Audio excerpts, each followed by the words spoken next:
Human beings were made in the image of God. Both male and female were made in the image of God. And that's, of course, a very difficult thing to understand.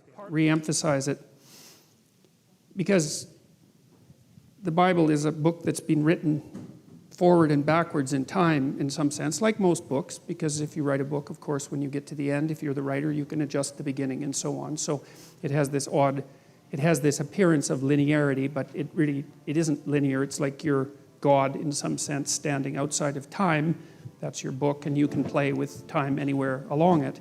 And the people who put the book together, or the books together, took full advantage of that, and that makes the story, it gives the story odd parallels in many, many places, in a very large number of places. And this is one of the major parallels, at least from the perspective of the Christian interpretation of the Bible, which of course includes the New Testament. And so there's this strange idea that Christ was the same factor or force that God used at the beginning of time to speak habitable order into being.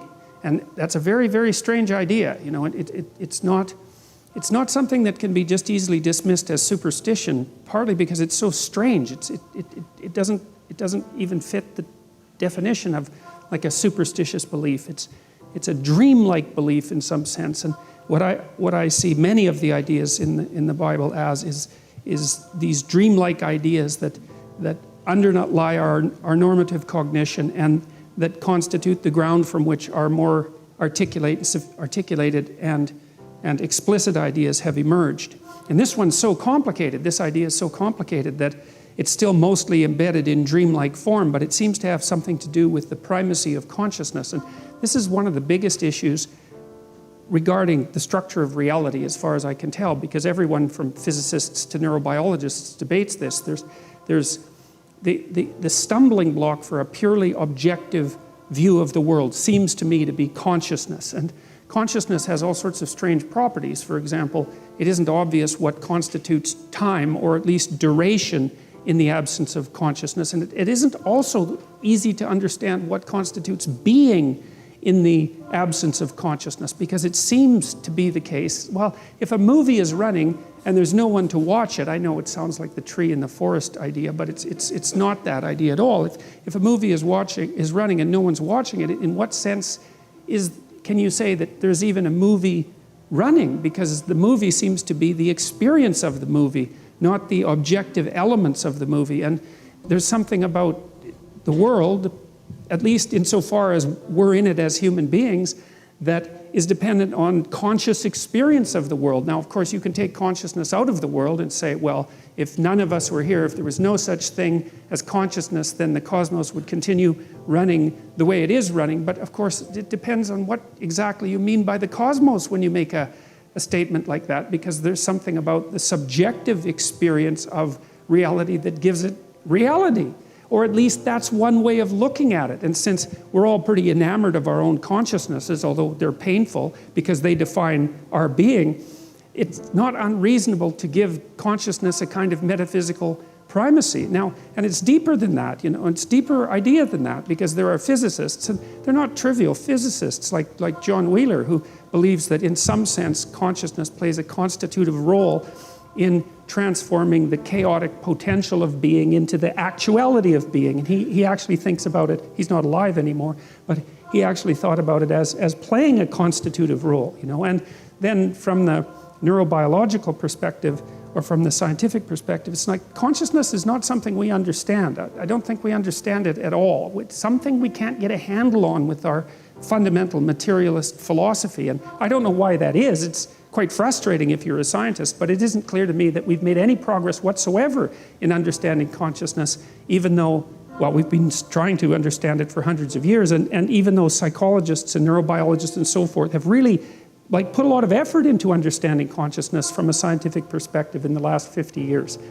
So anyways, what it seems to me is the idea that God used the word to extract habitable order out of chaos at the beginning of time, which is roughly the right way of thinking about it, seems to me deeply allied with the idea that what it is that we do as human beings is is encounter something like a formless and potential chaos. I mean, we're not omniscient, obviously, and we can't just do whatever we want, but we encounter a formless and chaotic potential. That's always what we're grappling with.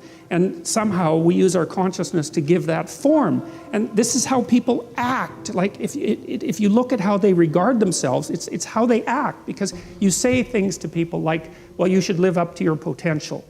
And you make a case that there's something about a person that's more than what is, that yet could be if only they participated in the process properly. And everyone knows what that means, and no one acts like a mystery has been uttered when you say that. And you can see a situation in your own life that's full of potential. You're often extremely excited when you encounter something that's full of potential, because what you see is something that could be. You see a future beckoning for you that could be if only you interacted with it properly. And it activates your nervous system, right, in a very basic way. And we even understand how that happens to the degree that we understand how the nervous system works, because the systems that mediate positive emotion, which are governed roughly by the neurochemical dopamine, and which have their roots way down in the ancient hypothalamus, a very, very archaic and fundamental part of the brain, that responds to potential, which is the possibility of accruing something new and valuable. It responds to potential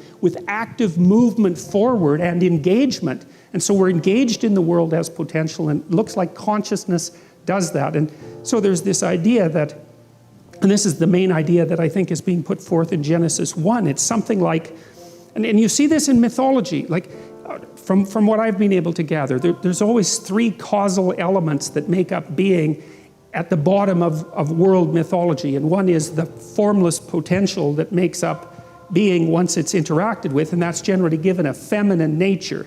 And I think that's because it's like the source from which all things emerge and rise. It's something like that. It's more complicated than that, but it's something like that. And then there's some kind of interpretive structure that has to grapple with that formless potential. And I think that's the sort of thing that was alluded to by Immanuel Kant when he was criticizing the notion that all of our information comes from sense data, which would be the pure empirical perspective, right? Because when you encounter the world, you encounter it with a cognitive structure that already has shape. And so it's already in you, this structure. And without that a priori structure, you wouldn't be able to take the formless potential and give it structure. And I think that's something, it's akin in some way to the idea of God the Father, and I'll try to develop that idea more. It's the notion that there's something in all of us that transcends all of us, that's deeply structural, that's part of this ancient, well, I would say evolutionary and cultural process that enables us to grapple with the formless potential and bring forth reality, roughly speaking. And then there's the final element, and that element seems to be something like consciousness itself, the consciousness that actually inheres in the individual. So it's not only that you have a structure, it's that the structure has the capacity for action in the world. And it's like, you're the spirit that gives the dead structure life. It's something like that. And as far as I can tell, the Trinitarian notion that characterizes Christianity is something like, well, formless potential, which is never given the status of a deity in Christianity. And then the notion that there's an a priori interpretive structure that's a consequence of our ancient existence as beings. It goes back as far in time as you can go, the notion of a structure. And then the idea of a consciousness that is the tool of that structure and that interacts with the world and gives it reality. And that's the Word, as far as I can tell. And so the notion is that there's a Father, and that's the structure, and there's a Son that's transcendent, that characterizes consciousness itself, and that it's the Son, the speaking of the Son, that is the active principle that turns chaos into order. And God, it's such a sophisticated idea as far as I'm concerned, because, well, there's something about it that's at least phenomenologically accurate, because you do have an interpretive structure and you couldn't understand anything without it. Your very body is an interpretive structure, right? It's been crafted over, let's say, 3 billion years of evolution. Without that, you wouldn't be able to perceive anything. And it's taken a lot of death and struggle and tragedy to produce you, the thing that's capable of encountering this immense chaos that surrounds us, and to transform it into habitable order. And then there's the idea too, of course, that's deeply embedded in the first chapters of Genesis, which is a staggering idea, and certainly not one that's likely, that human beings were made in the image of God. Both male and female were made in the image of God. And that's, of course, a very difficult thing to understand, partly because the God that's referred to in those chapters has a kind of polytheistic element, although it's an element that's moving rapidly towards a unified monotheism. But it's not also obvious to me why people would come up with that concept, because I don't really think that when we think about each other, we immediately think God-like.